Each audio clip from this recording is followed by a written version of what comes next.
अस्सलाम वालेकुम my YouTube family, welcome back again to my channel. I hope आप सब ठीक होंगे। मैं भी बिल्कुल ठीक हूँ अल्हम्दुलिल्लाह। तो जैसा कि आप सबको पता है कि सर्दियों का मौसम चल रहा है, तो सर्दियाँ अपने साथ कुछ तोहफे लेकर आती हैं, कुछ सौगातें लेकर आती हैं। तो उनमें से एक ख़ास सौगात जो है वो गाजर का हलवा है, जिसकी रेसिपी मैं आज आपके साथ शेयर करूँगी। क्योंकि ये हलवा बहुत ही ज़्यादा मज़ेदार बना था, तो मैंने सोचा कि मैं अपनी यूट्यूब फैमिली के साथ भी इस रेसिपी को ज़रूर शेयर करूँगी। तो यहाँ पे मैंने 5 किलो गाजरें ले ली थी। ये गाजरें बहुत ही ज़्यादा अच्छी थी, इनका कलर भी आप देख सकते हैं कितना अच्छा है। और आजकल तो वैसे ही बहुत मीठी गाजरें आ रही हैं, तो बस मैंने इनको अच्छे तरीके से वॉश करके इनको साफ़ कर लिया था और इनके टॉप का पार्ट भी रिमूव कर लिया था और इनको पील ऑफ भी कर लिया था। और साथ ही मैंने इनको चॉपर में कद्दूकश भी कर लिया था। और अब मैं एक बड़ी सी देचकी के अंदर इन गाजरों को ऐड कर लूँगी और साथ ही इसके अंदर मैं मिल्क ऐड करूँगी। अच्छा, जो दूध है वो भी मैंने 5 केजी ही लिया था, क्योंकि मेरी गाजरें भी 5 केजी थी। तो मैं पहले थोड़ा-थोड़ा करके डाल रही थी, पर मैंने कहा इसमें तो मुझे बहुत टाइम लग जाएगा, तो मैं डायरेक्ट ही डाल लेती हूँ। तो जो दूध के ऊपर मलाई थी वो भी मैंने इसके अंदर ऐड की थी, जो कि हमें गाजर के हलवे में बहुत ही अच्छा टेस्ट देगी, क्योंकि मलाई का ही जो है वो घी बनेगा बीच में। और बस इस तरीके से मैं थोड़ा-थोड़ा सा करके इसके अंदर जो है वो दूध ऐड कर रही हूँ और साथ-साथ इसको हिलाती रहूँगी। और इतना दूध मैं इसके अंदर ऐड कर रही हूँ कि गाजरें जो हैं वो बिल्कुल इसके अंदर डूब जाएंगी। अच्छा, और जो फ्लेम है वो मैंने अभी हाई रखी हुई है, क्योंकि जब इनको एक जोश आएगा तो फिर मैं बिल्कुल इसको हल्का कर दूंगी और हल्की आंच के ऊपर इसको गलने के लिए रख दूंगी, ताकि गाजरें जो हैं वो अच्छी से जो है वो गल जाएं और दूध भी जो है वो सूख जाएगा। साथ ही मैंने इसके अंदर जो है वो 8 से 10 छोटी इलायचियाँ, जो सब्ज़ इलायची होती है, वो भी ऐड कर दी है। इससे भी इसके अंदर जो है बहुत ही अच्छा फ्लेवर और टेस्ट आ जाएगा। ये देखिए, दूध को एक जोश आ गया है, तो अब मैं बस इसको अच्छे से मिक्स करने के बाद चूल्हे को जो फ्लेम है वो हल्का कर दूंगी और हल्का सा इसको ढक के ना, तो बिल्कुल हल्की आंच के ऊपर इसको रख दूंगी। हल्का सा ढकने का मतलब है कि मैं इसको फुली कवर नहीं करूंगी कि इसकी लिड पूरी कवर कर दूं, बस थोड़ी सी उसके अंदर जो है वो मैं गैप रहने दूंगी और इसको हल्की आंच के ऊपर मैं गलने दूंगी। ठीक है, चले जी, ये देखें, अभी हम बार बार जो है इसके अंदर चम्मच हिलाते रहेंगे। ऐसा नहीं करना कि आप इसको रख दें और छोड़ के अपने कामों में मसरूफ़ हो जाएं। आप अपने काम करें, लेकिन साथ साथ जो है ना 5 से 10 मिनट के बाद आके इसके अंदर जो है वो चम्मच हिलाते रहें, ताकि गाजर जो है वो नीचे ना लगें। अब ये तकरीबन 1.5 से 2 घंटे के लिए जो है ये गाजरें पकती रही हैं, क्योंकि ये क्वांटिटी में ज़्यादा थी और मैंने बिल्कुल लो फ्लेम पे इनको अच्छे तरीके से पकाया है। और ये देखें, ये अब इस कंडीशन में आ गई हैं। अभी भी इनको जो है थोड़ा सा ज़रूरत है, तो मैं इसको थोड़ी सी फ्लेम हाई करूँगी और उसके ऊपर इसका जो दूध है वो बिल्कुल सुखा लूँगी। और अब मैं इसके अंदर 2 बड़े खाने के चम्मच, जिससे हम सालन डालते हैं, देसी घी का इस्तेमाल कर रही हूँ। आप चाहें तो इसके अंदर दूसरा घी भी इस्तेमाल कर सकते हैं, लेकिन मैं प्रेफर करूँगी कि आप गाजर के हलवे के अंदर देसी घी ही इस्तेमाल करें, क्योंकि इस तरह के जो मीठे होते हैं उनके अंदर देसी घी का इस्तेमाल जो है वो बहुत ही अच्छा लगता है और बहुत अच्छा जायका देता है। और मैं हमेशा ऑलपर्स का ही देसी घी इस्तेमाल करती हूँ। अगर आप अपने घर में देसी घी बनाते हैं वो तो बहुत ही ज़्यादा बेस्ट है, लेकिन मैं ऑलपर्स का यूज़ करती हूँ, तो वही मैंने इसके अंदर ऐड किया है। और अब मैं इसके अंदर चीनी ऐड कर लूँगी।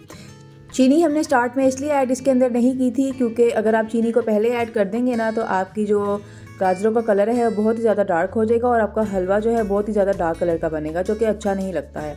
तो गाजरों को जब अच्छे तरीके से आप गला लेंगे, उस वक्त आपने इसके अंदर चीनी ऐड करनी है। और चीनी भी मैंने इसके अंदर 5 कप ऐड की थी।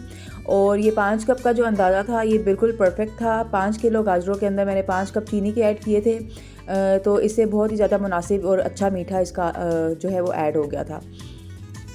और अब यहाँ पे हमारा सही जो है मेहनत वाला काम जो है वो स्टार्ट होता है, यानी हलवे की भुनाई का काम स्टार्ट होता है। इसको आपने पास खड़े होकर जो है वो भूनना है। आपने ऐसे नहीं करना कि आप गाजरों को रख के और आप चले जाएं और अपने कामों में मसरूफ़ हो जाएं, क्योंकि इस तरह अब इसके अंदर चीनी भी ऐड हो गई है और उसकी वजह से आपका हलवा जो है वो नीचे लग सकता है।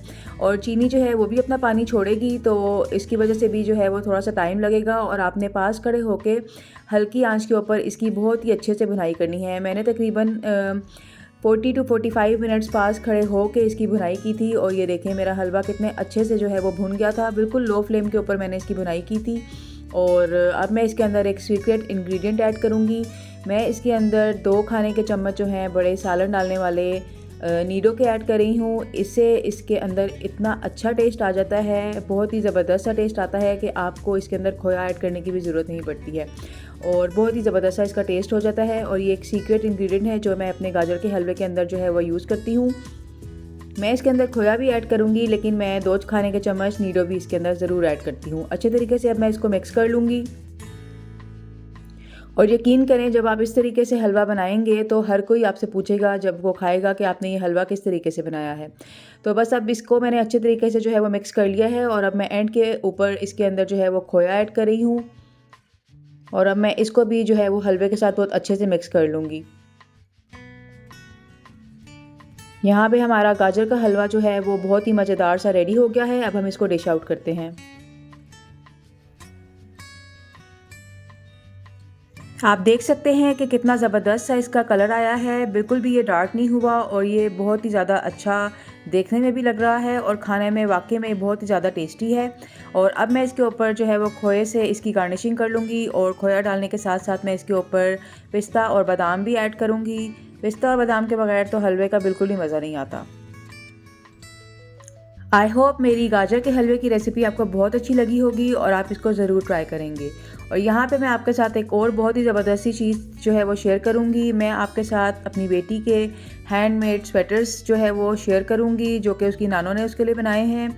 और सर्दियों के मौसम में जो हाथ के बने स्वेटर हैं उनको पहनने का मज़ा ही कुछ और है। और यहाँ पे जो मैं स्वेटर आपके साथ शेयर कर रही हूँ, इसकी ऊन जो है मैंने लास्ट ईयर ली थी और ये ग्रे और टील कलर के कॉम्बिनेशन के साथ मैंने ली थी। और ये फिर मैंने अपनी अम्मी को दिया कि ये जो है आप मुझे मेरी बेटी के लिए बना दें, क्योंकि मेरे पास तो अभी आजकल इतना टाइम नहीं होता कि मैं इसको बना सकूं। तो बस मेरी बेटी को जो है वो लॉन्ग शर्ट्स और लॉन्ग स्वेटर्स का जो है वो बहुत ज़्यादा शौक़ था, तो वो कहती थी कि बिल्कुल नीज तक जो है वो लॉन्ग स्वेटर उसको चाहिए। तो बस यहाँ पे जो है मेरी अम्मी ने इसको स्ट्राइप्स में डिज़ाइन किया था और इसके जो चौक थे वो बंद थे, यानी चौक के बगैर था ये। और इसका जो नेक लाइन बनी हुई थी वो भी बहुत प्यारी बनी हुई थी और इसके ऊपर कोई भी बटन वगैरह नहीं था और ये पहना हुआ बहुत ही स्मार्ट लगता है। और अब मैं आपके साथ एक ये वाला स्वेटर शेयर कर रही हूँ। ये फ्रंट ओपन स्टाइल में बना हुआ था। इसके ऊपर 3 बटन्स लगे हुए हैं विद काज और इसका डिज़ाइन भी आप देख सकते हैं कि कितना प्यारा बना हुआ है। इसका नेक लाइन कुछ इस तरीके से बना हुआ था। बैक जो था वो हल्का सा स्क्वायर शेप में था और फ्रंट जो था वो वी शेप में था और 3 बटन्स लगे हुए थे। और इसके स्लीव्स का डिज़ाइन देखें कितना प्यारा बना हुआ है। ये जब पहनते हैं तो ये बहुत ही प्यारा लगता है। और ये थोड़ा लूज़ फिटिंग में बनाया हुआ था और इसका जो डिज़ाइन है वही इसके दोनों बाजुओं पे भी था और इसकी बैक पे भी था। मैं भी आपको बैक भी दिखाऊंगी। और इसकी जो पॉकेट्स का स्टाइल है वो बहुत ही प्यारा बना हुआ था। आमतौर पे सामने की तरफ से जो पॉकेट्स होती हैं, यानी ऊपर की तरफ से आप हाथ डालते हैं, लेकिन मेरी अम्मी ने इसको साइड से ओपनिंग दी थी ताकि ये पहनते हुए जो है वो कंफर्टेबली बच्चा जो है वो पहन सके। जैकेट्स की पॉकेट होती है उस तरीके से मेरी अम्मी ने बनाया था। और इसकी जो 3 साइड थी उसके ऊपर बहुत ही प्यारा उन्होंने क्रोशिया से डिज़ाइन बनाया हुआ था। और अब मैं आपको बैक साइड इसकी दिखाती हूँ। जो डिज़ाइन स्वेटर की साइड्स पे स्लीव्स की साइड से बना हुआ था वही डिज़ाइन जो है वो बैक सेंटर में बना हुआ था। और ये देखें कितना खूबसूरत लग रहा है। फ्रंट से भी बहुत ज़्यादा खूबसूरत लग रहा है और बैक से भी बहुत ही ज़्यादा खूबसूरत लगता है। और ये भी पिंक कलर की शेडेड ऊन थी और ये भी मैंने जो है वो अपनी अम्मी से ही बनवाया था। और ये देखें, ये एक शॉर्ट लेंथ में एक स्वेटर है, जैसे क्रॉप टॉप्स होती हैं उस तरीके से ये बना हुआ है। और ये तो मेरी बेटी का मोस्ट फेवरेट है और मुझे भी ये बहुत ही ज़्यादा पसंद है। और ये मैंने आपको अपनी एक ऊन वाली वूल वाली जो वीडियो थी उसमें बताया भी था कि इस कलर का जो स्वेटर है मेरी बेटी का बनाया हुआ है। और ये नाको ऊन है और ये थोड़ी सी ग्लिटरी ऊन है, इसके अंदर हल्का हल्का सा ग्लिटर है और ये इंतहाई सॉफ्ट ऊन है। और मेरी बेटी को शौक़ था कि शॉर्ट लेंथ में जो है उसका स्वेटर बने, तो इसका डिज़ाइन भी आप देख सकते हैं। फ्रंट ओपन है और सेंटर में जो है वो एक डोरी सी लगी हुई है जिसके साथ आप उसको टाई कर सकते हैं। और इसके स्लीव्स हल्के से बेल बॉटम शेप में हैं और बिल्कुल जाली की तरह का, नेट की तरह का इसके ऊपर डिज़ाइन मेरी अम्मी ने डाला हुआ है। और ये देखें कितना खूबसूरत लग रहा है। और इसकी बैक भी मैं अभी आपको दिखाऊंगी। और इसकी जो फ्रंट है उसके ऊपर भी देखें साइड्स पे कितना प्यारा क्रोशिया से डिज़ाइन मेरी अम्मी ने बनाया है।